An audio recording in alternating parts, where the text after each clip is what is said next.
তাদের এই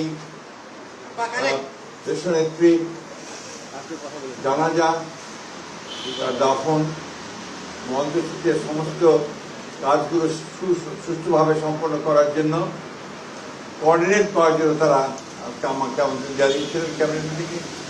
সেখানে আলোচনা হয়েছে, একটু পরেই আপনারা সেগুলো জানতে পারবেন, তাদের প্রেস সেক্রেটারি আপনাদেরকে জানাবে। আমাদের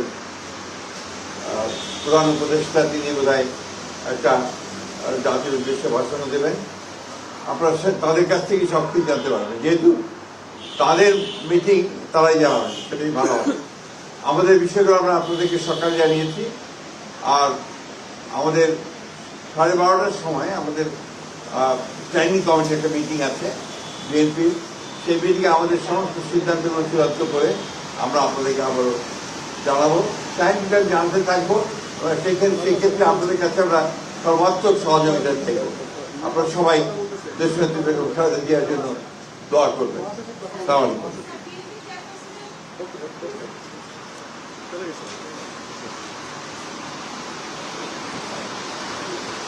মোবাইল